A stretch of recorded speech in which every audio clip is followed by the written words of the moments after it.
Thank you for joining us, Indianapolis. This is Wealth in the Winner's Circle with Harley Shanklin and Dave Williams. They're the co-founders and the financial advisors of RDW Financial Group. I am 𝗃𝗃𝗃𝗃𝗃. Gentlemen, how are you both doing this week? Great, Spike. How are you? I'm good. I want to make sure that our income gets to the winner's circle. I want to make sure that it lasts for us in retirement. That's the goal. And in fact, the title of today's program, Income is the Outcome for your retirement dollars. Now, before we even jump into it, Harley, I got a question for you. The whole point of retirement for me is that I'm not going to work anymore. At least I hope so. What are you talking about income? I've shut off my income. Folks out there who want to be retired have shut off their income. What kind of income are you talking about in retirement? Well, when it comes to retirement and income in retirement, Spike, you're exactly right. That's the way, the mind frame that most of us are in when we get to it is we've retired. We don't have any more income. But the fact is we have things like Social Security, pensions, as well as all this money that we've saved up over our working years that now the goal is how do we turn that into income as we go through and into retirement. All right. Dave, do you mind? You've been doing this for quite a while, and we've got different versions of income. But if you go back even to, let's say, my grandparents' time, my grandfathers, they had their Army pension income from fighting in World War II. They had their company income for 30, 35 years of working somewhere. And they had a little bit of their pension and, quite frankly, some really conservative savings of back then. Those are the 3 to 4 legs of retirement income 3 decades ago. How do we create income today? Yeah, and that all started changing in the 80s with the elimination of pensions and the advent of 401ks and IRAs. So now we got all this stuff. And most people have good piles of stuff. But when we look at that stuff, Spike, they don't go, oh, I've got $40,000 or $50,000 a year. I have $1 million. I have $500,000. I have no comprehension of how can we effectively and efficiently take that pile of stuff, take it, create an income, and enhance the Social Security and maybe even some small benefit pensions that they have. Yeah. And the thing that Dave's talking about there is it took it from being reliant on those pensions, on those companies that we worked for all those years, to now it's all on us. It's all on you out there now because pensions have gone away, and with the advent of 401ks, IRAs, that put you in the driver's seat. There's no one helping you out there unless you reach out to a fiduciary, a professional that can help guide you along the way. There's so many things now that have been put onto the American public to figure out their own retirement. So for right now, let's set aside Social Security and the concerns on the funding on that. We'll talk about that later. You've been saving into a lump sum. You've been saving into it very likely tax deferred into a 401k, 403b, 457, TSP maybe. There's the teacher's funds. We've got anybody with a service badge, I always like to say, those who protect and serve and are firefighters, et cetera. They might still have some pensions. But for the rest of us, someone like myself, I've been self-saving. I have to figure out how to turn this into income, and more importantly, how to turn it into income that I can't outrun, and not just for myself, possibly for the spouse as well.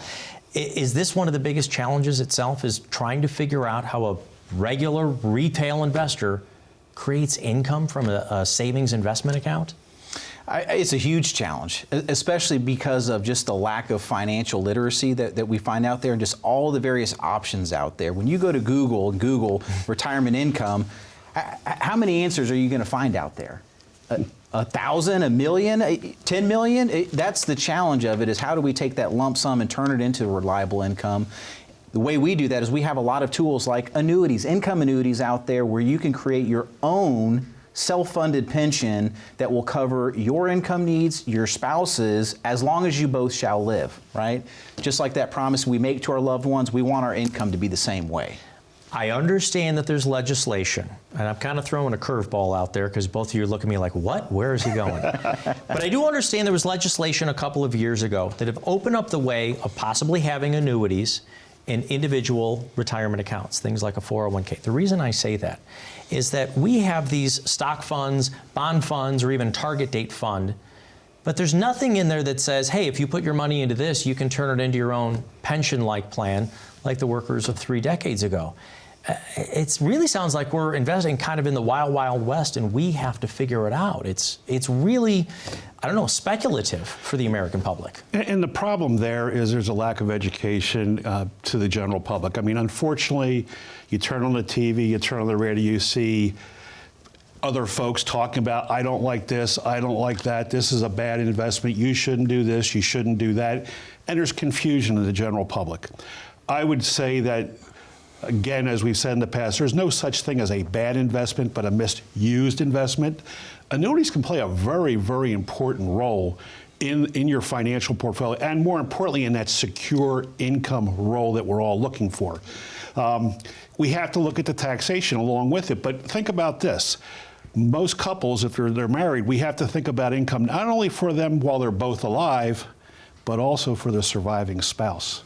And annuities can play a very important role in that process. Right. And what I'll also say, though, about RDW and the financial group is that while you are talking about that one tool, there also is the investment management tool, the long term. So it's not for you guys an all or nothing. Oh, absolutely not, Spike. For us, while it does start with the income piece, because we want to make sure that as you out there go into retirement, that you have your basic needs covered. There's nothing better than waking up in the morning and knowing that the bills are going to be paid, right? That you have the income coming in. Now, aside from that, we also want to make sure that we have growth, and that's where the investment piece comes into it, so we can have those extra things along the way, help our portfolio grow over time to continue to keep up with inflation, but we also, like I said, want to make sure that that income piece is fully covered. Again, if I want to talk about how well I can get this math wrong, boy, can I impress you guys. I did it with just a couple of different inputs and taking a lump sum and whatever that lump sum is. And let's say I want to make sure it lasts 30 years. Well, you can do simple math.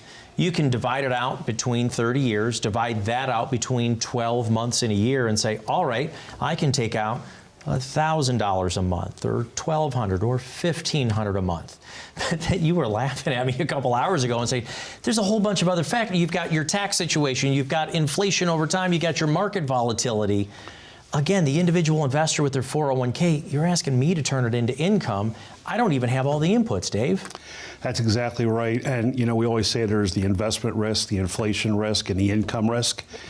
It's taking all of those factors, putting them together, looking at you as an individual and assessing your needs, your wants, and then combining those components together to provide what we call a predictable, reliable, sustainable income stream for as long as you live. And the interesting part is none of us know how long we're going to live. So we always have to look out in the future, go, but if, and then later on we'll even talk about what if the healthcare crisis that comes along with the income. So income planning is very, very important. The tools that we can bring those mechanics together, the taxation, the inflation, the investment risk, all makes for a nice pie. We need to show you how to bake that. All right. Harley, maybe you can tell us exactly what the START process is all about when folks reach that phone number right now and set up their own appointment. Exactly. So for all of you out there watching right now, the START process is a process that we take every client, every person that sits down with us through to ensure that you have all the pieces in place. And that starts with secure income, tax efficiency, advanced planning, where we look at estate planning, risk management, the risk to your life, health, and investments, and then complete that with your tailored investment strategy to make sure that it's supporting those other 4 vital areas. To get started on your START process is absolutely no cost to you. All you have to do is call that phone number right now. We have people standing by who will schedule an appointment for you, and we'll help talk to you about how you can create income for your outcome in retirement. More Wealth in the Winner's Circle right after this.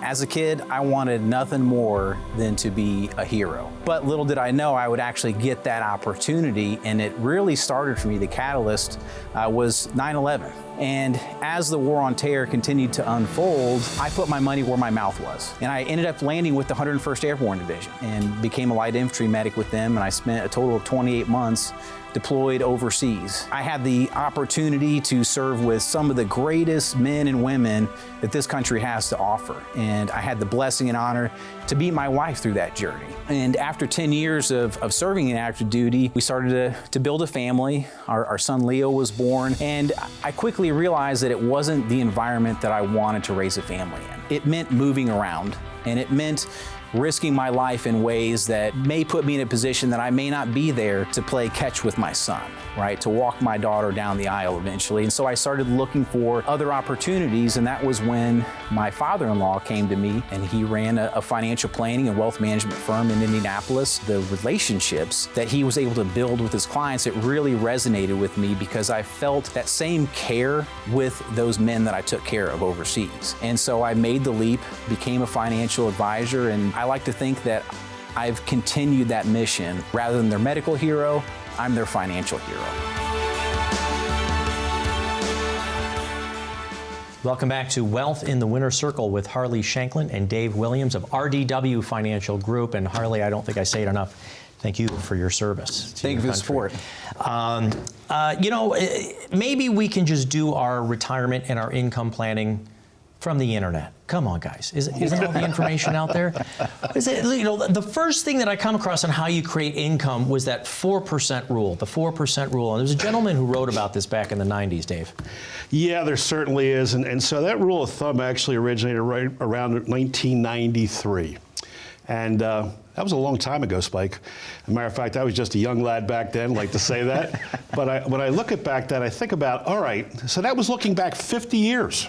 From 1993 going backwards for 50 years, and think about what has the bond market done, at least during my lifetime, your lifetime, it's come down and down and down. And when that happens, the price of bonds go up and the interest rates and the market, I mean, it's unsustainable. So it was written looking back 50 years from 1993. Let's fast forward now 30 years, 40 years later and look back and go, wow. Is that still a sustainable number? Is 4% still a good number? It might be a starting point, but I certainly wouldn't put my retirement future and my bets purely on a 4% number. To get the viewers just a little bit of backstory on this 4% rule, I do believe written by William Bengen back in 1993. Yep. And he said on $1 million worth of savings, at a moderate investment return of about 6 to 7%. 6 to 7, yep. You should be able to pull out about 4%, and that would last about 30 years. Mm-hmm. I did some more research on this, though. Okay. And because one of my biggest things, because I've learned this from both of you, I wanted to know if those were tax-deferred accounts, if those were already tax-paid-for accounts, or if taxes were even in the equation. And the further I went in the research, and I don't have this from Bill Bengen himself, but from what I understand, this was, again, just straight math. They weren't taking into account whether taxes were being taken out. So, Harley, is this another one of the inputs that's completely missing?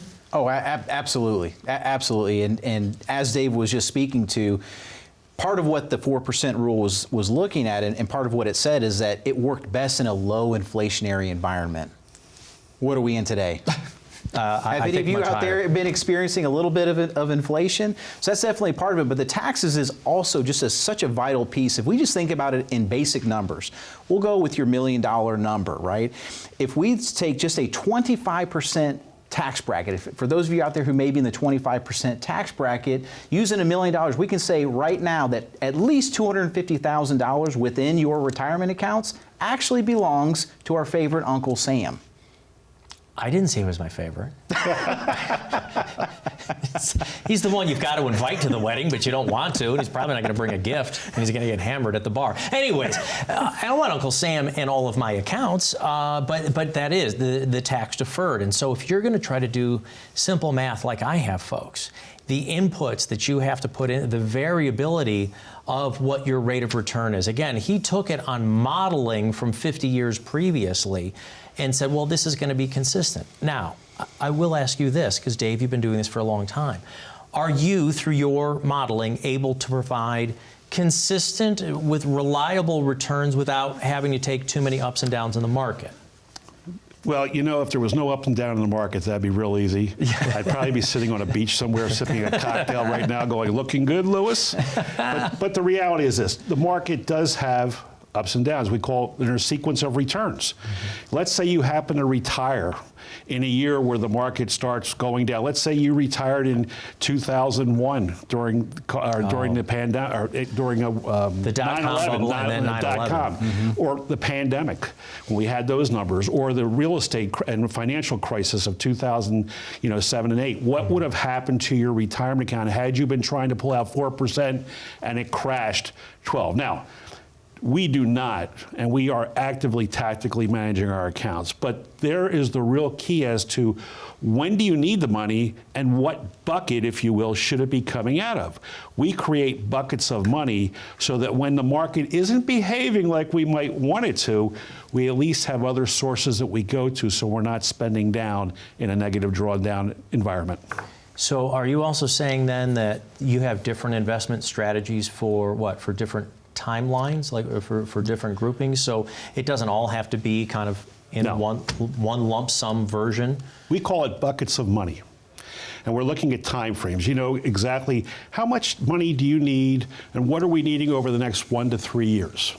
And then 3 to 5 years, and then 5 to 10 years, and then 10 to 15. And you know, the longer you can let your money rest without disturbing it, more risk you can take with it. We don't want to take uncalculated risk, but the money you need in the short term surely shouldn't be exposed to that kind of market risk, because I haven't yet met anybody that can tell me what the market's going to do tomorrow or the next day,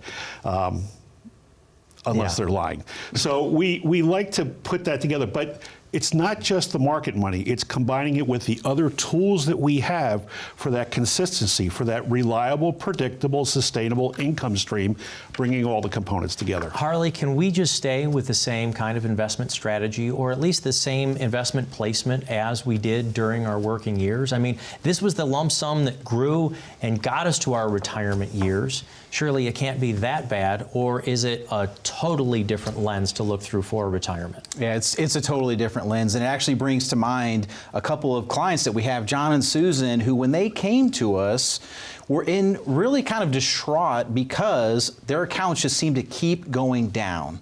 And as we started to look at the numbers, we realized that they were invested the same way they had been during their working years, and it was just assumed that we're just going to follow that 4% rule, draw at 4%, and everything is going to be just fine. But little did they know, they started retirement and wake up a couple years ago, and half their money is gone. And maybe that's the same with some of you out there, is you have not changed your investment portfolio. You're still sitting in that 60-40 portfolio that so many of us are familiar with. And so when it comes to those sequence of returns, we talk about that retirement red zone and that 3 to 5 years before and after. And that's where we have to make that shift. So we're pulling money from places that isn't subject to market volatility. And that's where our retirement START planning process comes in to ensure that you are properly allocated, taking into consideration all of your income, all of your taxes, estate plan, and your risk along the way to make sure it's all just in alignment for you. We're going to talk about more solutions on how we create income for your outcome in retirement when we get back after this message.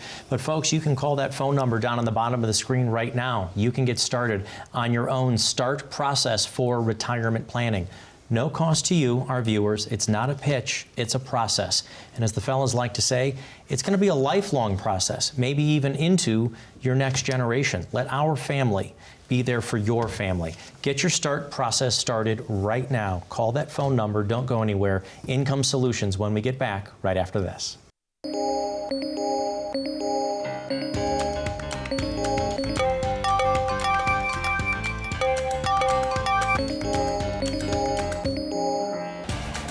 Good morning, Ben.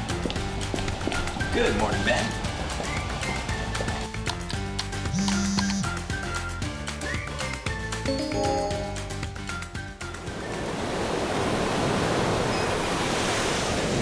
Hey, birthday party for Carol and 5. Happy birthday to you.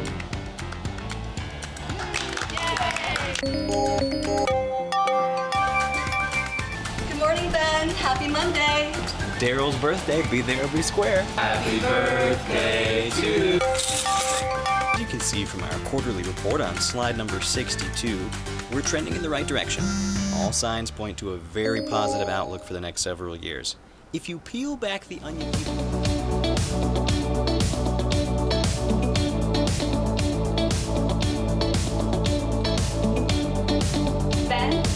Ben, do you have anything to add?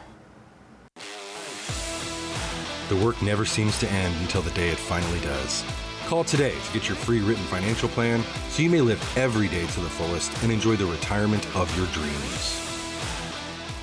Welcome back to Wealth in the Winner's Circle with Harley Shanklin and Dave Williams of RDW Financial Group. How do you turn your investments you've been saving, that life savings? I've got actually another one right here. Your pension. Now, your pension, clearly to me, that sounds like an easier one to turn into an income stream. You probably just file the proper paperwork, but you said there's a couple of things you wanted to be aware of before somebody turns on their pension plan, Dave. Yeah, when we're looking at pensions, we want to look at the options they have. I mean, most pension plans today will give you a payout for X number of years or for lifetime. And I see a lot of confusion with that when we talk to people. They go, well, I'm married. How much would my spouse receive if I die first, or if we both die, what happens to the money? Does it go away? And that could be a choice that, you know, can be irrevocable if you make the wrong one. We always tell people, if you're going to do a pension, and if you have a pension available, which is a good thing, get some counsel, us or somebody. Go through the options that you have. Is, in fact, the lump sum better than the guaranteed payments? Are the payments that you're receiving, because there are multiple choices, Spike. There's choices for husband and wife. There's choices for a certain period of time, choices for, you know, period of time and refunding. I mean, it's confusing. And so anybody with a pension, my overall guidance would be get somebody who understands pensions, go through it, and at least understand all of your choices. Well, I would think in taking on a lump sum, me as the individual investor, say I haven't done this my entire life, well, I'm going to assume that pension company is probably going to give me the best payment option possible. Harley, would you agree with that? Or? No, I definitely would not. And you know, and to caveat on what Dave was saying as far as engaging with a professional, for those of you out there who do have pensions, because we all need to get checkups for our health. It's the same thing with pensions. And I ask all of you out there who do have a pension, when was the last time you looked into the health of that pension? Another great client story recently, works at a very large company here in Indianapolis. We sat down to go through the pension options. And one thing that we do when we're evaluating that is to go and pull the financials of that pension and see, is the balance remaining the same? How many pension years are there, or people drawing from the pension versus putting in? This pension, there are 6 pensioners for every one individual putting into the pension. And when we looked at the payouts, we were actually able to take the lump sum, put it into an income annuity to generate not only a higher payment, but the guarantee that if something happens to him, his wife will receive it. If something happens to both of them, the children will receive the cash value of it. And to be fair, as a fiduciary firm, Dave, have you ever seen the opposite, where you look at the lifetime payment and you're like, this is good. This, you know, I'm in favor of this. I've seen many of those over my career. More prevalent 15 years ago, 10 years ago, but absolutely, that's why you have to give an objective fiduciary answer. You have to do what's in the client's best interest. And as Harley alluded to, it's looking not only at the options, but the stability of the pension plan itself, maybe the insurance guarantees of the pension, and make the right choice for you. Again, as we're talking about how do you create that income stream in retirement, and I'm sure one of the first things that people think of when we started the program is the last thing that we'll talk about today is Social Security. Now, you talked about that pension plan there that has 6 to 1 for how many workers to people taking it. There's a United States pension plan that's about 2.7 to 1 workers, and that one's called Social Security. How do you feel about that in planning for the income process? Is this a reliable leg, in your opinion, in the income process? It is. In my opinion, in our opinion, Spike, Social Security is going to be there. The question is, what form is it going to be in there? For most of you out there watching today, I would tell you, you shouldn't be worried about Social Security. Look, if Social Security disappears, we all have a lot bigger problems to worry about. That's just the fact of the matter is. But for those of you out there watching, Social Security is going to be there. For us younger generations, I do believe that the rules in which we can draw and pull from it are going to change. But that doesn't negate the fact of the importance of looking and sitting down and looking at your individual situation, which we do through our retirement START process, to ensure that you know what options you have and what may be the best for you, not anybody else, and how it's going to integrate in everything else. And I think the most important thing about the START process is it doesn't just tell you what or how, but we tell you why. We're able to show you why it is good for you and why it's going to be of benefit. I'm glad that you looked at me when you said we, as far as the younger folks that it might get, because I got last week in the mail, I got one of those AARP magazines and ruined the whole rest of my day. Too soon, folks. Too soon, okay? I don't want that yet. All right, guys, we've had some fun with it, but seriously, creating the income plan, are you able to help visualize this for folks in your office? Are you able to say, look, we're going to draw from this account for a while, hopefully making this return? I mean, because you can say it, but if you can show it to me on paper or visualization, it might make me feel a lot more comfortable leaving the office. Oh, absolutely. We've got a great set of technology and tools within our office to help illustrate these things. And I always tell everybody, if you can't draw it in crayon, it's too complicated. And that's one of the things that I'm very good at. I am very good at drawing these concepts out in crayon, and that is what we will do. We will draw these concepts out so it's just simple and easy for you to understand, and that's what's going to help to give you the confidence in this. We're going to draw out what makes sense as far as Social Security, how it works, how your income is going to work, and more importantly, how we are going to take all of those investments in your 401ks, IRAs, and turn them into income and put it in a visual concept that you can see and you can understand. Dave, there are more tools and there's more online information, more books, and you've got friends from work and the cubicles, but would you say that the retirement planning today is easier because there's more information, or do you think it's more complicated than when you started? I think it's a two-edged sword, Spike. The tools that obviously we have access to and can use today make our job a lot more functional and effective. I think, but today it's actually more complicated than it was 20 and 30 years because pensions have gone away, because of the change in the environment, the economic conditions we live in today, because of the inflation and unknown effects of that. So the complexity has actually increased. The good news is that technology has made us able, if you will, to anticipate, look at, and review these things and make adaptations. You know, one of the things I want to say about our START plan, or any retirement plan for that matter, it is not a static thing. It requires ongoing review, ongoing updates, ongoing management, looking at it. So the plan is a good starting point, but the future is what you have to look at. All right, Dave and Harley, both thank you very much. You can get started on your own START retirement review, your plan. It is no cost to you. You can call that phone number down on the bottom of the screen and get started. They'll schedule an appointment, or if you want to, you can use this tool over here. Open up your phone to the camera function, point at this QR code and click on it. Schedule your own appointment. Thank you so much, Indianapolis, for watching. We'll be back next week.